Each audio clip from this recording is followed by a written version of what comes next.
いらっしゃいませ。ああ、来てやったぞ、俺様が。どんなお客様も受け入れるのが当店のポリシーです。何を隠そう。俺は本を売りに来た。皆さんそうですよ。だが普通の本じゃない。ほう。見ろ。同人誌ですか？まあ、うちは同人誌の買い取りもしてますけど。俺が書いた。あ、作家さんですか？俺は生まれながらに作家だ。あと詩人でもあり画家でもある。全ての芸術を司る神だとでも思えばいい。ひゅー。まあお客様は神様ですからね、そもそも。ちなみにこれは何部くらい売れたんです？即売会とかで。0部だ。0部。今ここで初めて売ろうとしている。わお。いいか、これは発明なんだ。発明？ああ、俺が発明した最も楽に稼げるバイトだ。つまり本を売る場合まず本を買わないといけないだろ。まあ、そうですね。だが自分で書けば買う必要はない。つまり売った分、丸儲けというわけだ。きつい客は多々あれど、今回は種類が違うな。でも、個人的に嫌いじゃないぞ。ただ、コスパ悪くないですか？自分で本書くの時間かかるでしょう。普通にバイトした方が良くないですか？よくそこに気がついたな。みんな気がつきますね。俺が書けばプレミアがつく。芸術の神ですもんね。さらに主人公まで俺だ。欲張りセットだ。ストーリー俺、作画俺、主人公俺というわけだ。俺好きにはたまらないですね。ちなみにこれ、何ページあるんですか？決まっていない。決まってない。ページ数とは限界だ。俺は可能性に限界を作りたくないからな。これは、そもそも漫画ですらないな。もしかして中身はまだ何も？ああ、白紙。つまり可能性の塊だ。伸びしろしかない。気に入ったぞ。売るのはお前に任せたい。ありがたき幸せ。さて本題だ。お前ならこれにいくらの値をつける？0円ですね。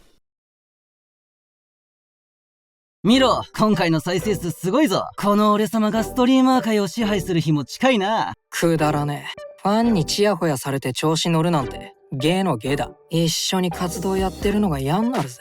おいレイラ、お前はもう少し協調性を持て。あんたの小言は聞き飽きたぜ。誰のせいだと？まあまあ、犬さん。ほら、レイラさんもこの絶賛コメ見てくださいよ。レオ様の親民です。大きいの声好き。ケイル君に叱られたい。生きる希望、見る栄養、全細胞が喜んでる。あと、昨日がんが治った。はあ、こいつら時代の寵児かよ。国民栄養賞まだ？この人すごいですよね。ワイルドキングさん、毎回配信見て熱心なコメントくれるんですよ。どこの暇人なんだか。しかも考察が鋭いんだ。誰よりも真剣に俺たちのことを考えてくれている。どうせろくなやつじゃねえさ。それ俺だけどな。これだけ表で塩対応しておきながら裏で絶賛コメ連打してるなんて言えねえ。でもレイラさんにだけ妙に厳しいんですよね。ああ、それが気になるな。そりゃそうだろ。お前らと並んでたら自分のあらばかり見えてくる。そんだけお前らが尊すぎんだよ。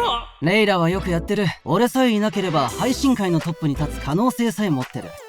嘘くせえこと言うんじゃねえよ。レオ、そういう臆面もなく仲間を褒めるところな。眩しすぎるからグラサンしていいか？レイラさんの声聞きやすくて好きなんですよね。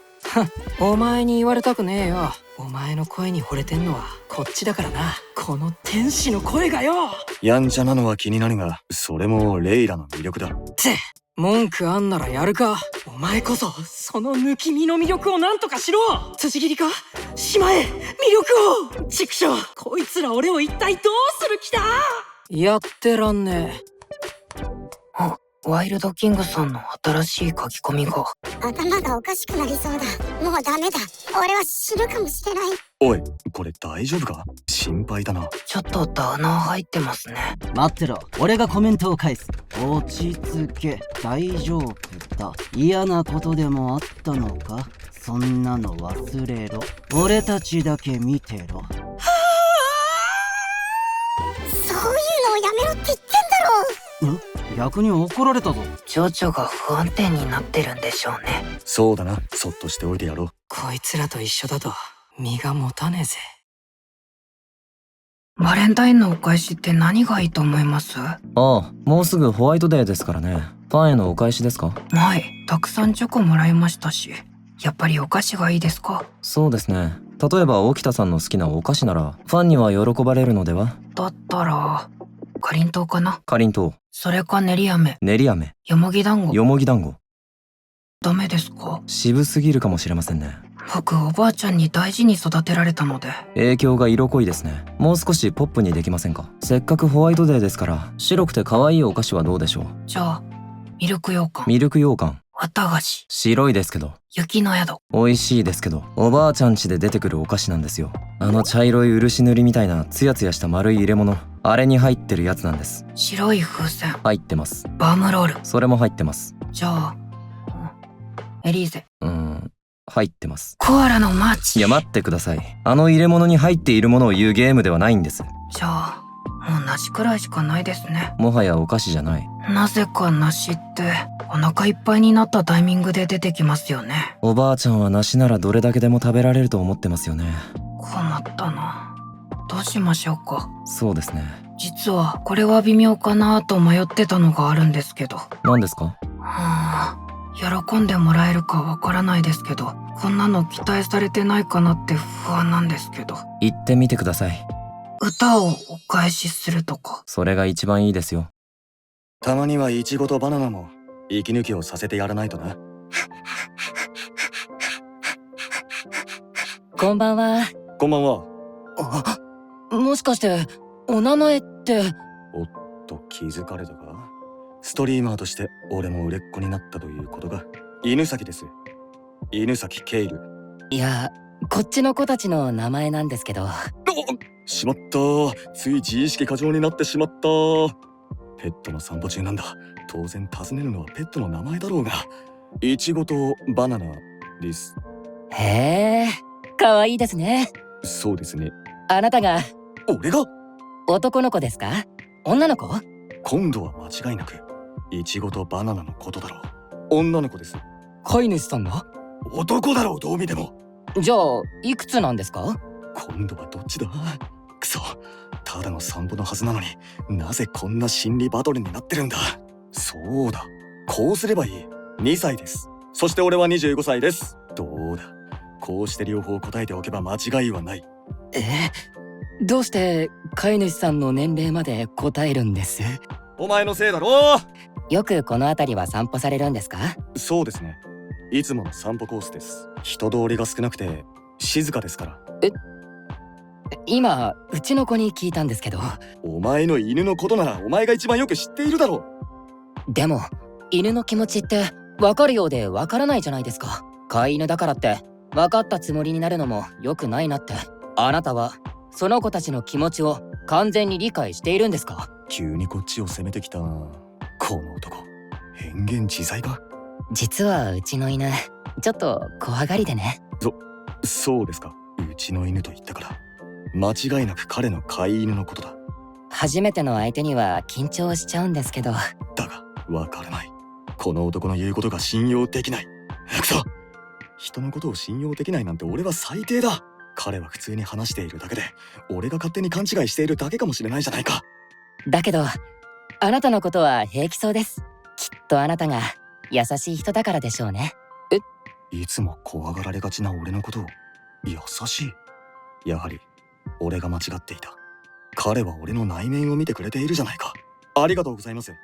動物に認めてもらえるとなんだか嬉しいですよね。動物？その子が俺のこと平気そうだってことですよね。いや僕がですけど。あなたか？あ、僕の名前うちの犬って言うんです。そんなわけあるか？何を書いているんだ？ポエムですよ。ポエム？地雷系とかヤンデレってポエム書きがちじゃないですか。それ自分で言うんだな。確かにちょっと暗めのポエムを書いてて心を癒してるみたいなところあるよな。それに歌詞にもできるかなって。なるほど、お前は歌が好きだからな。どんなのを書いてるんだ？恥ずかしいですけど、ケイルさんならいいですよ。どうぞ。たまには下を向いたっていいんだよ。綺麗な花が見られるから。おお、いいじゃないか。誰だって下を向きたくなることはある。それを優しく受け止めてくれるいいポエムだ。腰が痛いとどうしても下向きがちですしね。まあいい。他にもあるのか？ありますよ。年々時が過ぎるのが早くなるね。時の流れか。ロマンチックだな。この間年が明けたばかりだと思ったのに1年とかすぐだよね。ちょっと待て。何かいや、俺の気にしすぎか？すまない、続けてくれ。40過ぎると急にガタッとくるよね。やっぱり待ってくれ。どうしましたか？なんか、老け込んでないか。40過ぎの人じゃないと絶対言わないことだぞ。僕は22歳ですよ。22だよな。じゃあもう少し違うの。頼む。若い時の苦労は買ってでもしろ。老け込んでいる。そうですか。もういろいろリタイアした世代の言うことだぞ。さっきの下を向いても綺麗な花がっていうのも腰が痛い人が気づいたことみたいに思えてきた。じゃあもうちょっとポップにしましょうか。あ、若い時の苦労は買ってでも do it。 do it って言っただけ。お前ポップ感が浅すぎるぞ。もしかしたらおばあちゃんの影響かも。ああそうか。お前はおばあちゃんに大事に育てられた地雷系だからな。言っててよくわからないが。いえ、僕のアイデンティティですから。こういうのもあります。はじめちょろちょろ中パッパ。ん？赤子泣いても蓋取るな。おばあちゃんの米の炊き方、かまどでご飯を炊く時の火加減のやつだ。おばあちゃんの影響強いですかね？影響強いどころじゃないぞ。もう言葉の端々からお線香の香りがする。じゃあもう少しお米の研ぎ汁で床を拭こうね。おばあちゃんの知恵袋。銀行の暗証番号なんだっけね。言い方までおばあちゃんに。そろそろカーブスの時間だね。カーブス言ってる。ご健康そうで何より。これ歌詞にできませんかね？歌詞は無理だろう。いや、私の名はくずきやしおん。気軽に妖艶なる我が君とでも呼んでくれたまえ。恥ずかしがらないで。かわいいね。挨拶代わりに私の靴を舐めてくれるかい？おっと、ついいつもの癖が。すまないね。どうやら私は少々謎めいて見えるようでね。ミステリアスなところが魅力なんだけれど、あまり理解されないのもいけない。だから少しだけ私の一日をお見せしよう。朝食は一杯のトマトジュース。それだけ。赤ければ赤いほどいい。赤ければ何だっていいくらいだ。そうですか。でしたら赤い絵の具を溶かしてお出ししましょうか。ちょっとした誇張表現じゃないか。血のように赤い絵の具ジュースですよ。ハバネロソースも入れましょう。すまない、やめてくれ。いつも感謝しているから。今日もトマトジュースを用意してくれてありがとう。気を取り直そう。儚き夜を滑る王。人は私をそう呼ぶ。街を歩けば誰も私を放っておかない。怪しい雰囲気をまとった男たちが寄ってくるのさ。この間警察に職質されてましたね。何の話かな？見るからに風景が怪しいので。さらに警察から名前を尋ねられて、この夜にでも聞いてくれとかいうものだから、言動が怪しいと応援を呼ばれてましたよね。クロー。はい。赤裸々すぎる。はい。ちょっとあまり口を挟まないでくれるかな？撮影係に徹してほしいんだ。失礼しました。いい子だ。わかればいいのさ。でも事実ですよね。風景が怪しくて職質されたのは。事実だ。では続けてください。なんか怒ってる？いえ、ただ連日仕事で徹夜が続いていまして、だというのにこんな撮影を頼まれて、心中あれなのは確かですか？心中あれじゃないか。あと妖艶なる我が君。なんだい？儚き世を滑る王。何かな？これどっちなんですか？この短時間で異名が2つ出てくることあります？設定が渋滞しています。正論はやめたまえ。目が散らかって覚えられないですし。君は覚えているじゃないか。後で指摘しようと思っていましたから。この男、仕事ができすぎる。ともかくやり直そう。もうずっとミステリアス未遂なんだ。ミステリアス未遂。私のミステリアスが伝わっていない。ミステリアスが伝わっていない。ああ、そうだ。これでは私が何者なのかわからない。つまりそれがミステリアスなのでは？仕事ができすぎる。こんばんは、成田レオです。今日は謝罪配信をさせていただきます。まずこの格好からですが、スーツ姿が決まりすぎていてすまない。謝罪会見だというのに、かっこよすぎて申し開きもできない。安い吊るしのスーツだが、かっこよすぎる。何でも似合ってしまってすまない。あと本来許可を得るべきところを得ず、前髪を1ミリだけ切ってしまった。皆さんに合わせる顔がない。俺はもう俺一人のものではない。世界中のファンのものであり、もはやインフラと言っても過言ではない。少し気になったからと前髪を1ミリも切るなんて、世界遺産を傷つけるにも等しい行為だった。浅はかな俺を許してほしい。昨今地球温暖化が騒がれていますね。あれの原因も俺ですまない。俺がファンを沸かせすぎてしまった。ファンの熱気が温暖化を招いている。うかつなスーパースターですまない。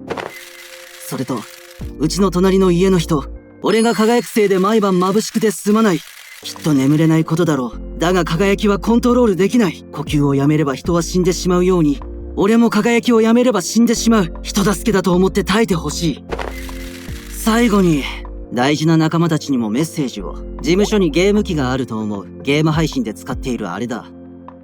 そのセーブデータですが、間違えて消してしまいました。みんなでコツコツレベルを上げてきましたが、一撃で言ってしまいました。これはなんというか、普通にすまない。ほら、あれだ、後でコンビニでスイーツ買ってくるから。スーパースターは辛いぜ。小腹が空いたな。シュークリームがある。すぐにでも食べたい。だが、これは誰のだ？見たところ名前も書かれていないし。食っちまえよ。誰のものかわかんねえなら食っちまえって。俺の心の中の悪魔が囁いている。いや、ダメだ。俺はルールを守ることに命を懸ける男。誰のものかわからないなら、食べることはできない。わかるよ。そんなのルール違反だもんね。これは心の中の天使の声。その通りだ。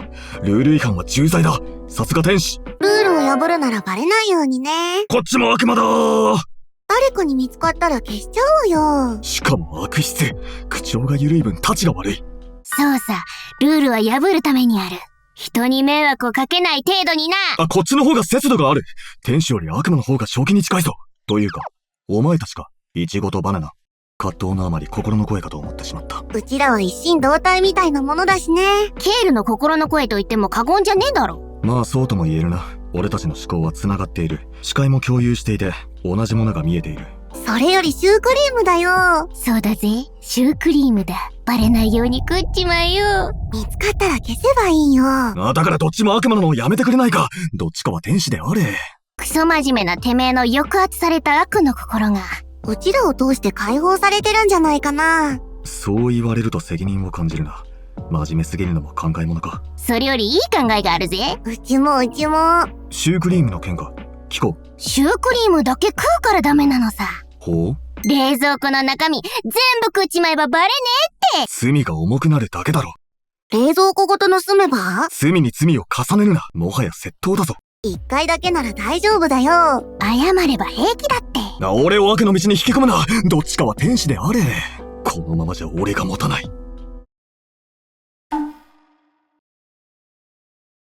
オーケール、そのシュークリームお前のだぞ。俺たちは全員食べたからな。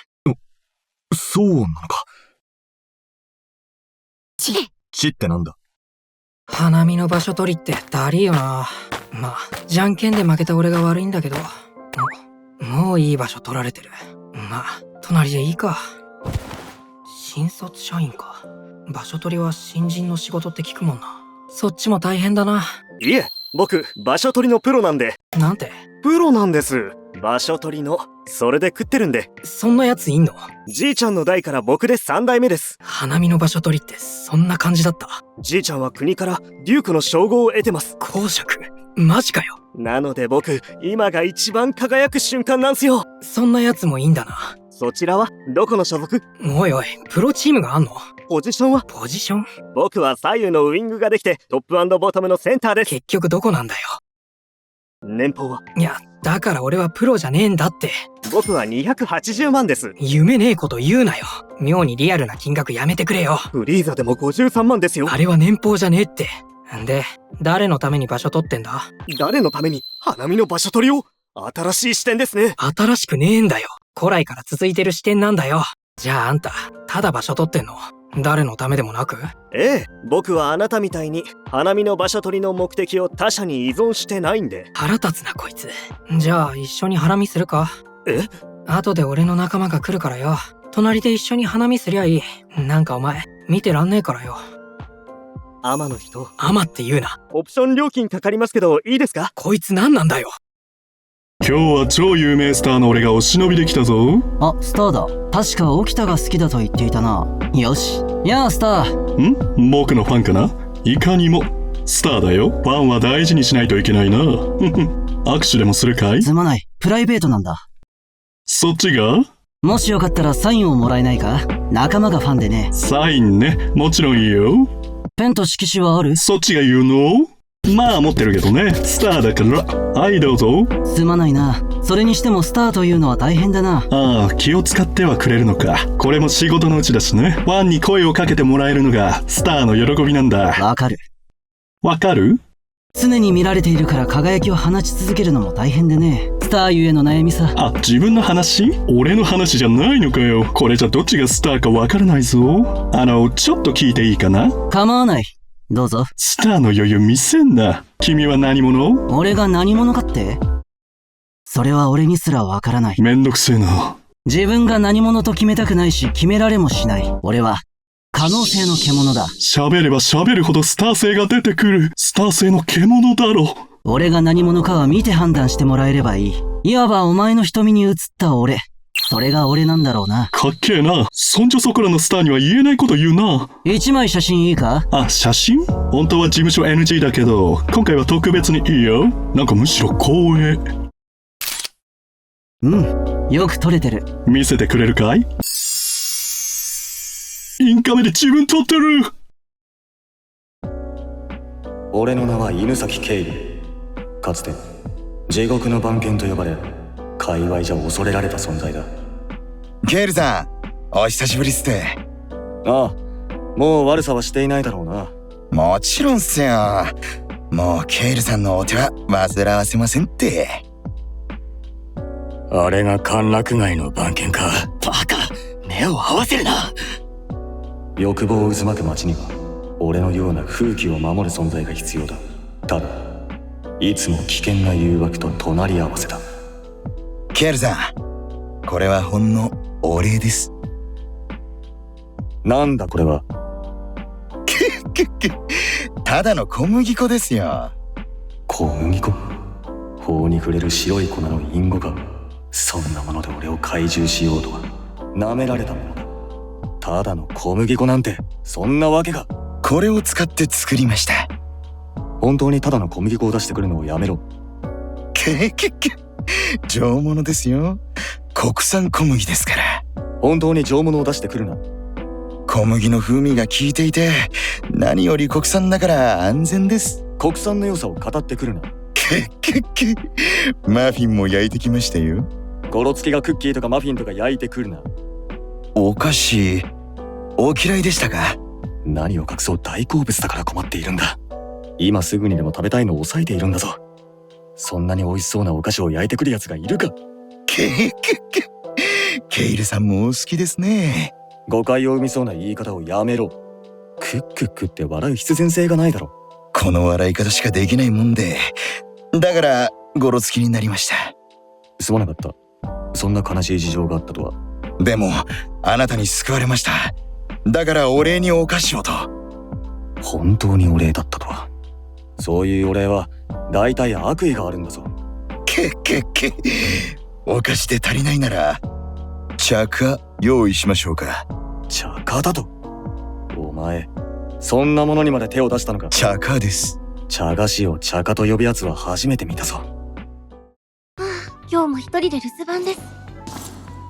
何ですこの音。や、うわ、鎧の人だ。シスター一人かい？あ、はい。最近は物騒だから気をつけたまえ。あなたが一番物騒なんですけど、今日はなぜ鎧で？少々私は罪深すぎてね。ええ。とても生身では教会に入れないんだ。ほぼ呪いじゃないですか。怖いので帰ってもらえませんか？だから懺悔に来たんだよ。どこの教会からも断られてね。君が最後の希望なんだ。最悪の前情報です。じゃあ血生臭い話とそうじゃない話、どっちが聞きたい？そうじゃない話で。わかった。足の爪が剥がれかける話なんだけど。もう血生臭い方の話はどれだけ血生臭いんですか？私はシェアハウスの大家をしていてね。みんなのために新しい家具を入れたんだ。ええ、はい。足の小指をぶつけやすいように足元が飛び出たデザインのタンスなんだけど。足の小指をぶつけやすいように。特注なんだ。職人さんも困惑されたでしょ。その小指をぶつける部分、通称小指クラッシャーなんだけど、最低の部位。回転するんだ。やめて。どんな小指も見逃さない。そんな汚れや害虫みたいに小指に何の恨みがあるんですか？最終的には小指クラッシャーを全ての家具に取り付けたいんだ。ビジョンが終わってる。刑務所でもしないですよ。もちろん小指をぶつけた後のフォローもある。ほっとしました。絆創膏や痛み止めでしょうか？すぐそばに落とし穴をね。ひどい子も。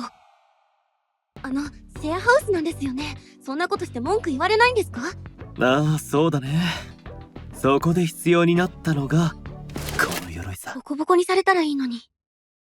4月14日はブラックデー。はい、バレンタインやホワイトデーを楽しめなかった恋人のいない人のための記念日だそうです。恋人のいない人の記念日？よくわからないが、そんなの記念日にされたら嫌だな。確かに、その日は黒い服を着るそうですよ。黒い服？つまり喪に服しているわけか。恋人がいないというのは死んでるというわけではないので、そして黒いものを食べるらしく、焼け焦げて灰と化したパンとかか？死を連想させるのをやめましょうか。だがブラック企業は社畜ばかりだ。偏見ですよ。そして社畜のお前はいつも死にかけてる。反省します。それに一番わからないのは、誰かに振られても俺がいるだろう。国民の彼氏こと。このレオ様がな。調子が出てきましたね。人々の心の穴は俺が埋める。むしろ俺が埋めるために心の穴があると言ってもいい。その調子です。だがなぜブラックなんだ？黄色でも緑でもいいだろう。何かの利権か？言いがかりはやめてください。イエローデーもグリーンデーもすでにあるんですよ。毎月14日は何かあるそうで。やっぱり利権じゃないか。利権じゃないです。塗料業界の。塗料は別に売れないので。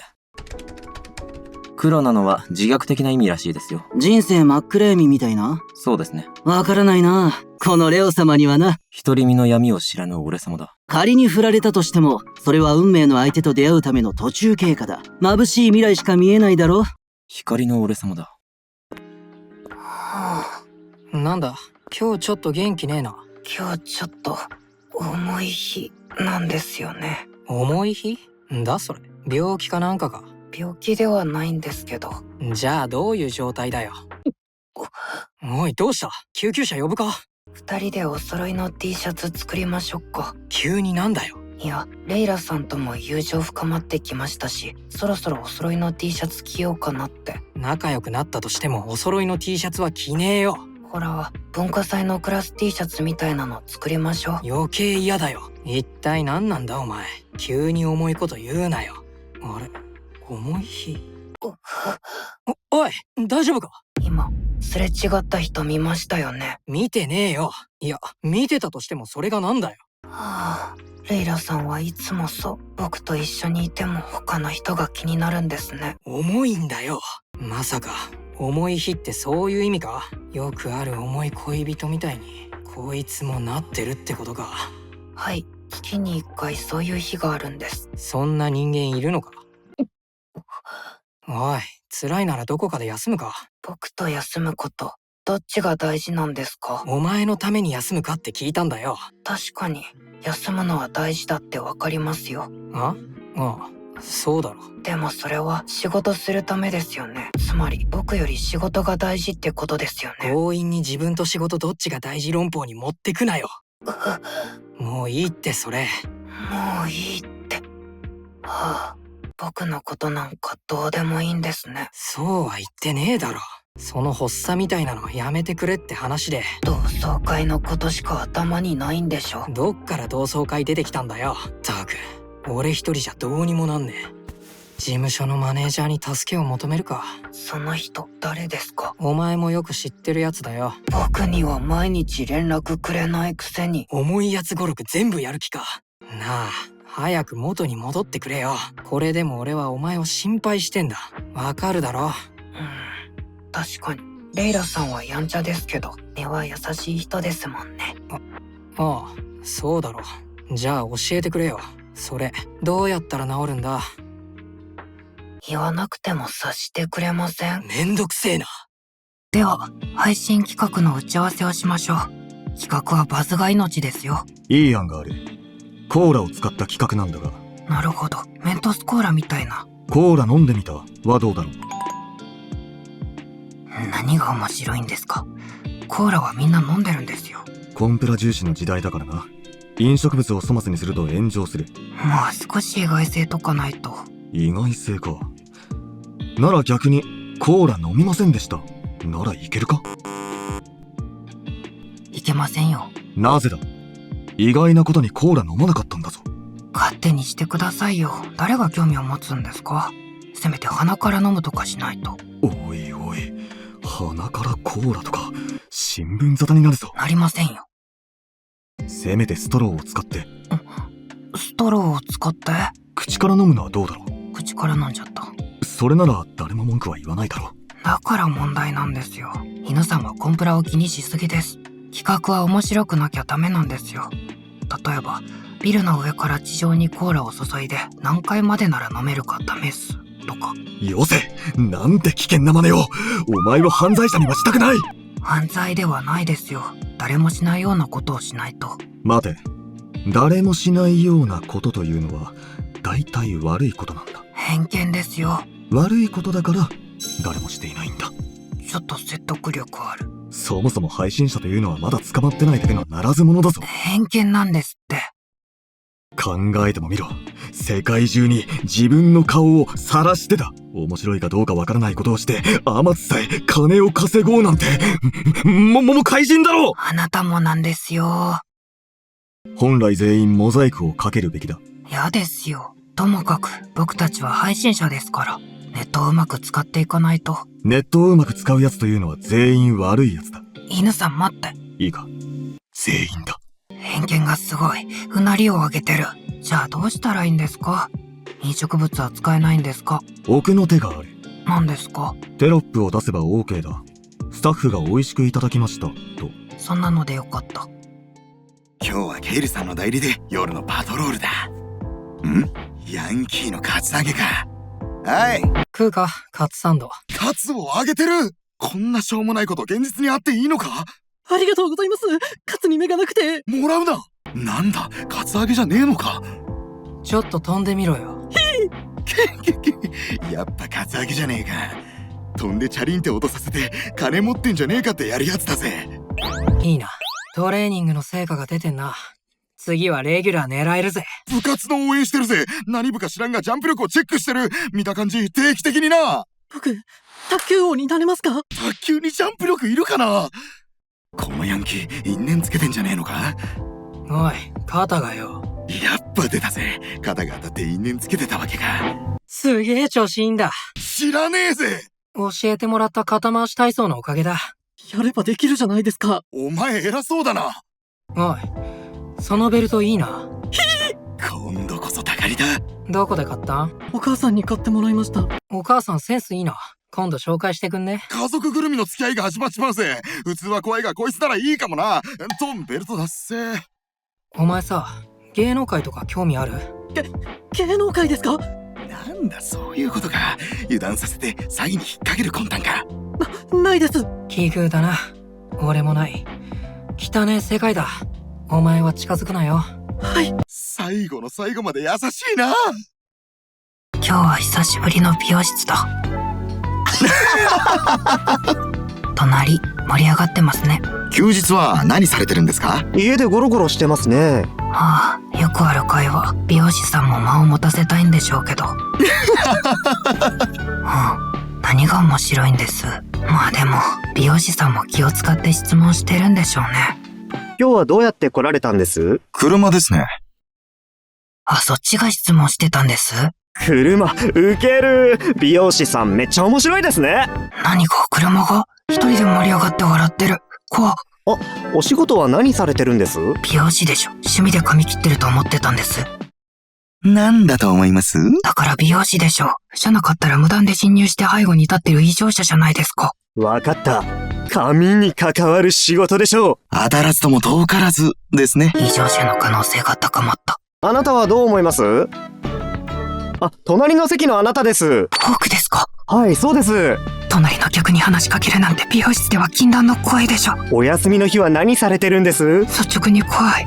偏見行為やめてください。ああ、なるほど。一日中エクセルをスクロールしていけるところまで行ってみたんですか。ありますよね。エクセルの果て。変なキャラ付けされてる。知らないですよ、エクセルの果てとか。僕と同じですね。こっちも異常者だ。お仕事は何されてるんですか？もう許して。なんで知らない隣の人がこんなに話しかけてくるんですか？家はお近くなんですか？隣から話しかけてくるの条例で禁止して。不法質問でしょ。はい。いつもそういう感じなんですか？いつもそんなグイグイ質問を？それね、そんな感じで、ね。質問されるのにはよかった。行きつけのカフェっていいよな。マスターと顔なじみになったり、大人っぽくてかっこいいぜ。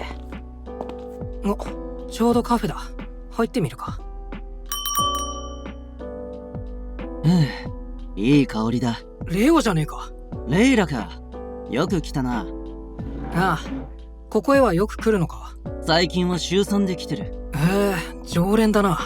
さすがレオ。すでに行きつけのカフェがあるとは、クソかっこいいぜ。何にする？ああ、どうするかな。おすすめはマンデリンだ。いいのが入ってる。シティローストで苦味とコクを楽しむといい。さすが常連だな。コーヒーに詳しいのか。ああ、詳しくもなる。店員だからな。店員かよ。店員が客席でゆっくりコーヒー飲むなよ。確かに店の人いねえなと思ったけど。何にする？それ店員として聞いてたのかよ。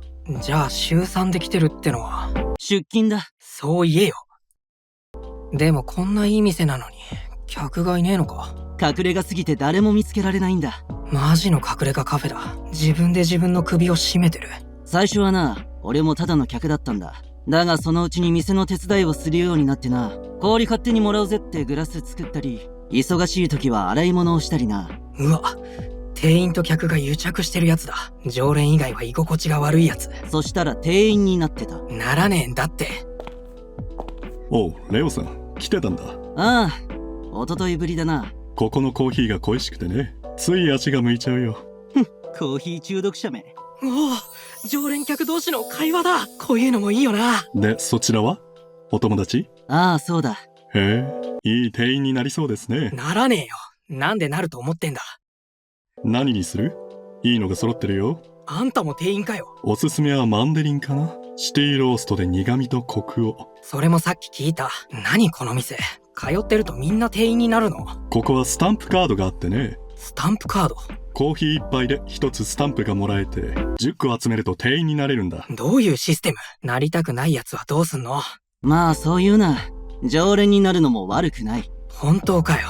メニューの試作品を食べられたりな。お、それは常連っぽいな。これちょっと試してみてよって感じで意見を聞かれるわけだな。そして作るのはお前だ。店員じゃねえか。あ、レオさんのお友達？何ですか？エプロンのサイズは L でいい？だから店員にならねえって。何なのこの店。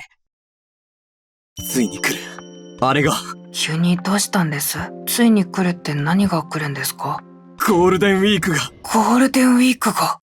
ゴールデンウィークが来るから取り乱してるんです。喜んでるわけじゃなくて。落ち着いて聞いてください。僕のセリフです。どちらかというと自分、ゴールデンウィークキャンセル界隈じゃないですか。知らないですよ。世間にはゴールデンウィークワッショイ界隈しかいませんよ。自分は自他共に認める仕事人間。1日や2日の休日ならしのげますが、長期休暇はいけない。そんなに休んだら自分が一体どうなってしまうか。元気になるだけですよ。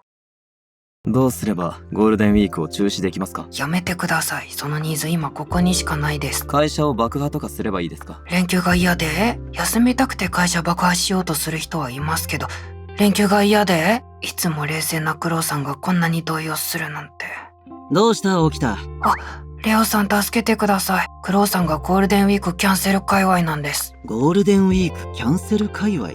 意味わかんないですよね。ゴールデンウィークキャンセル界隈というのは。奇遇だな。え？俺もゴールデンウィークキャンセル界隈だ。嘘でしょ。そんな2人もいるわけない。しかも同じ家に。なぜなら名前が気に食わない。ゴールデンウィークだぞ。俺を差し置いてそんな輝かしい名前は許されない。めんどくさい。りょうさん一回帰ってもらえませんか？今はクロウさんだけで手一杯なんです。ゴールデンウィーク中止の署名を集めましょうか。やめてください。ご近所で噂になるので。そうだ。ゴールデンウィークの名前を変える要望書を国へ出すか。変な宗教だと思われる。もうやだ。どうして3人いて2人がゴールデンウィークキャンセル界隈なんですか？バランスおかしいでしょ。とはいえです。現実問題、ゴールデンウィーク中止が難しいのは分かっています。クロウさん。結局変えられるのは自分自身だけですからね。やっと冷静になってくれた。つまり連休中も自分が勝手に働けばいいだけです。根本的に間違ってるけどいいや。そうか。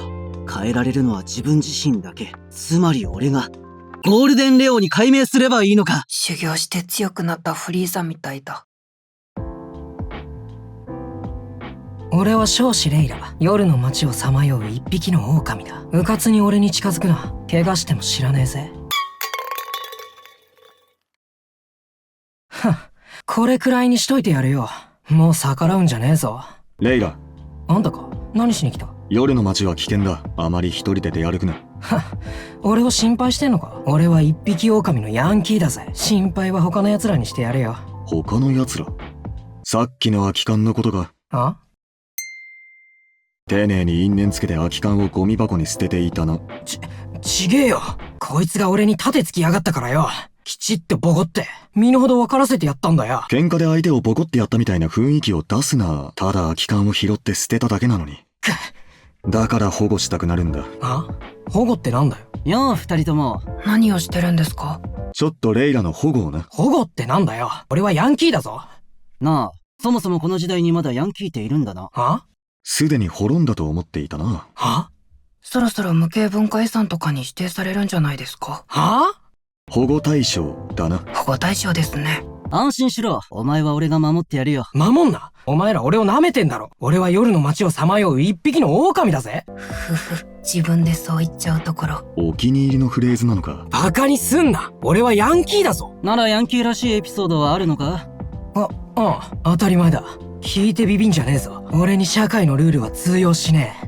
この間は交通ルールを破ってやったぜ。まさか、バイクでの暴走行為とか。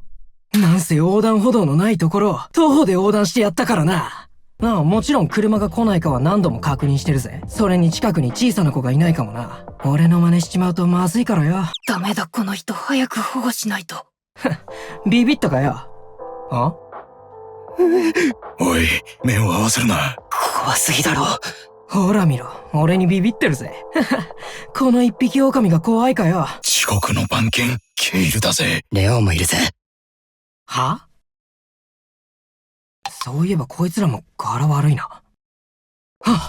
これじゃ俺が虎の印を狩るあれみたいじゃねえか。いかつい SP ちらつかせて威張ってるみたいな。くそ、なんで俺が守られてんだ。俺が強くなってこいつらを守るつもりだったのに。こいつらが人気者で危なっかしいからよ。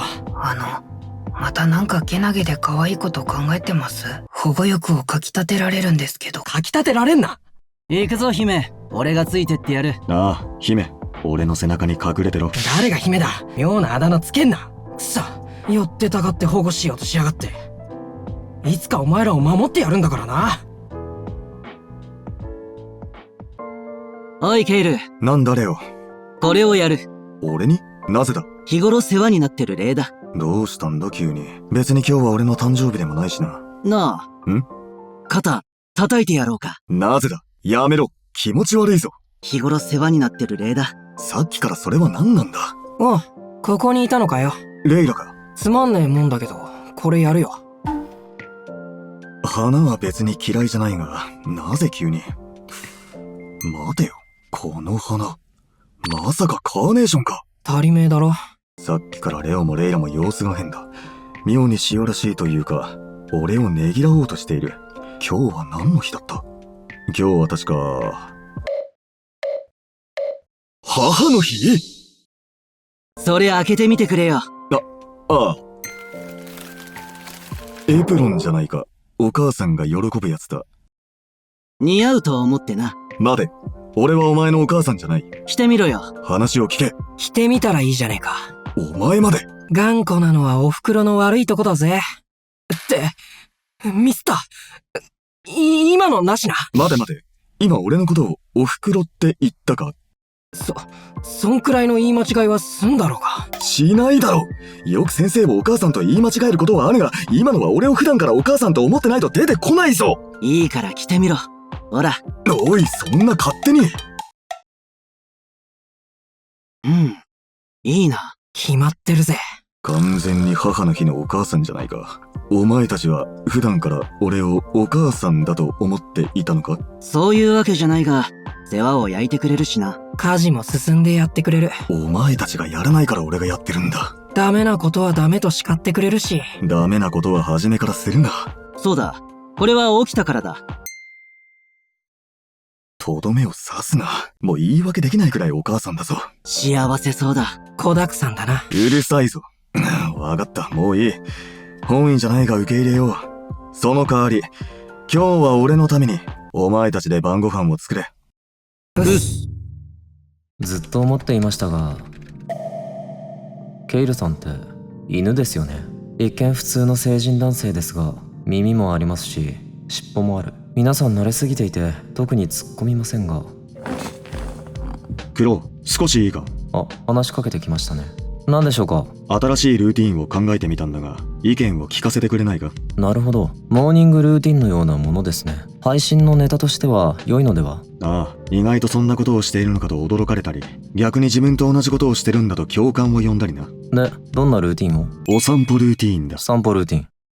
ああ、散歩する際の習慣ということですか。人によってはあるかもしれませんね。だろう？寄りがちな電柱とか。寄りがちな電柱。ほら、お前もあるだろう？好きな感じの電柱とか。恐れ入ります。ありません。まさか。まさかじゃないです。ちなみに、その電柱によって何をするんですか？匂いを嗅いだり。嗅がないんです、普通の人は。いや、嗅ぐと言っても少しだけだぞ。常識の範囲内で。嗅ぐ時点でもう常識の範囲外なんですよ。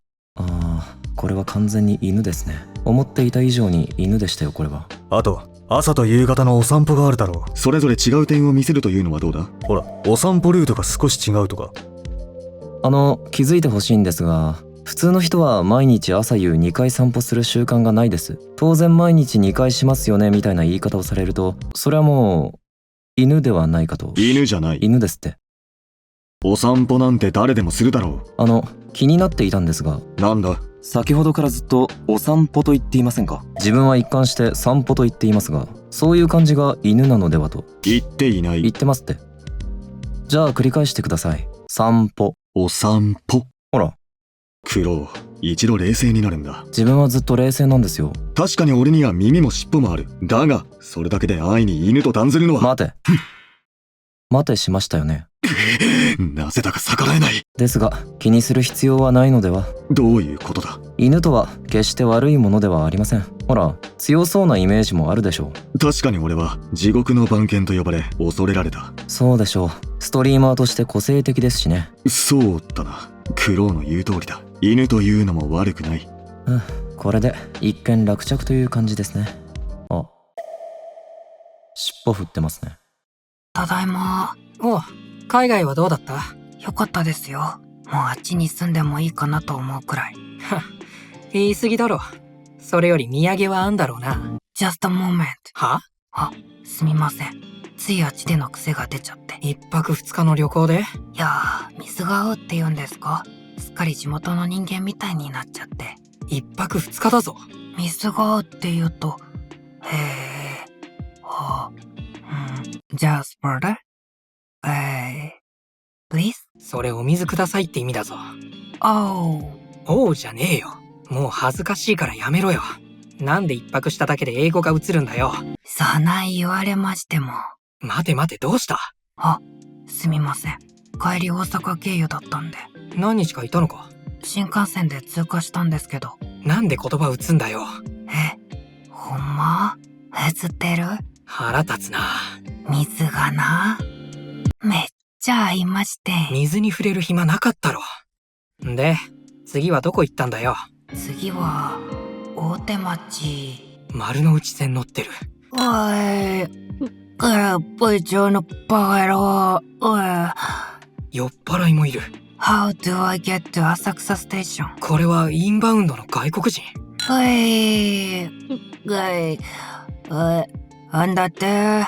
あ、その人に聞いちゃダメ。次は、急遽、浅草。無理すんなって。急に大手町から浅草は行けねえって。もういい加減元に戻れって。そんな影響を受けてたらキリねえよ。元に、もうすぐ、戻れそうです。頑張れ。お前は起きただ。自分を思い出せ。戻ったか。よかったぜ。もう平気だぜ。サンキュな。俺じゃねえか。S の食卓へようこそ。いきなり不穏だな。ただの S の食卓さ。なんてことはない。なんてことあるから。早速前菜と行こうか。聞いてないな。今日はこういう感じで行くのか。たまたま部屋にいたのが運の尽きでしたね。魚の死骸だよ。言い方、普通に刺身と言ってくれ。生きたまま切り刻まれた罪なき魚さ。こんなに食欲を削ぐ説明があるのか。魚が新鮮なことが裏目に出ましたね。せめて命に感謝していただきましょう。そうだな。野菜もいかがかな？焼き野菜か。これはうまそうだ。物家の野菜を串刺しにし、甘つさえ火炙りにした慈悲なき一品だ。慈悲がないのはお前だ。当然野菜は物言えんだろうか。そもそもだ。なぜこんなことをする？悪趣味だぞ。私はね、食べる人の苦しい顔を見るのが喜びなんだ。笑顔を見て喜べ。普通料理人は食べる人の笑顔で頑張れるんだ。地獄の料理人ですね。次はメインディッシュだ。もう帰りたい。これは私でさえ眉を潜めざるを得ない卑劣な料理だ。人間の業そのものと言ってもいい。シオンさんがそこまで言うなんて相当ですね。食欲の湧きようがないんだが。親子丼です。親子丼じゃないか。普通に美味しそうですね。いや、待ってください。親子丼とは、つまり親である鶏と子である卵を一緒に調理したものということは。やめろやめろ。もう親子丼をそういう目でしか見れなくなる。人情味あふれる定食屋も怖くなるだろうが。サイコパスの料理さ。やめろ。では最後にデザートを。こんなに楽しみじゃないデザートは初めてだ。全国のデザート職人に謝ってほしい。安心するといい。刺身だから。刺身はさっき出たろ。リンゴの刺身です。確かに刺身だ。これが労働安全衛生の最前線なのです。質問ですか？どうぞ。素人質問で恐縮ですが。いやちょっと待って。この切り出しは絶対素人じゃないわ。鋭すぎる質問で講師をズタズタにするやつよ。はいどうぞ。連勤、いわゆる連続勤務というのは？はい。無限に OK ですか？ OK なわけないじゃない。あなた何を聞いていたの？素人質問で恐縮ですがから本当に素人なパターンってあるの？自分の勉強不足なのですが。来たわ。今度こそ彼どう見ても仕事できそうだし勉強不足はないでしょう。確か法律で年間休日はええ3日あれば良いという認識ですが。勉強不足だわ。あなた今までどこで働いてきたの？労基法のない世界？過分にして存じ上げないのですが。何？今度は何を言ってくるの？もう驚かないわよ。労基法とは？本当にない世界から来たの？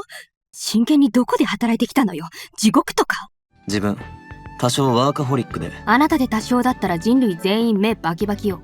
先日は世紀みなぎる130連勤を達成しました。死の130連勤じゃなくて？最後は立ったまま行きたいですね。我が連勤に一片の悔いなしと。嫌ならお願いだから寝てちょうだい。本当に死ぬわよ。自分不出来ゆえわからないのですが。ヤンキーがよく言うやつ。この後絶対に確信をつくようなことを言うわ。もうバカな自分とはおさらばよ。働けば働くほどハイになるので、つまり健康ということですよね。バカだわ。今日も雨か。やる気出ねえな。おい、どうした？急病か？なんだって？低気圧が。低気圧で倒れんなよ。レイラさん。なんだよ。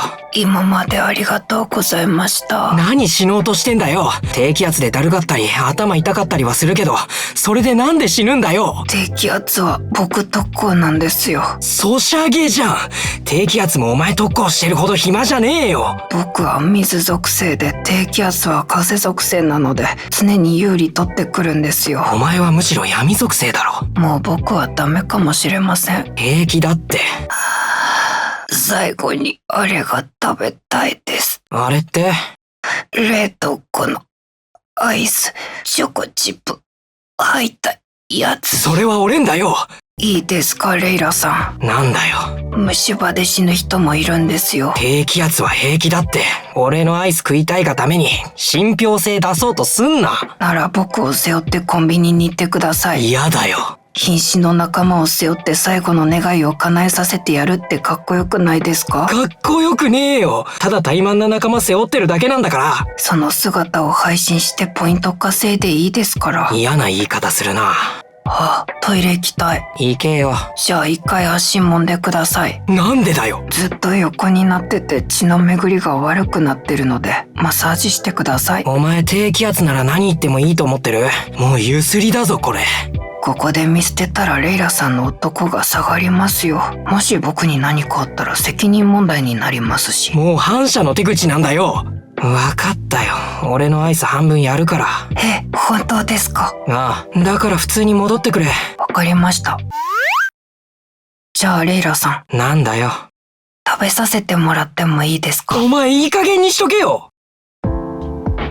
チャンネル登録をするのがここのルールだ。忘れるんじゃないぞ。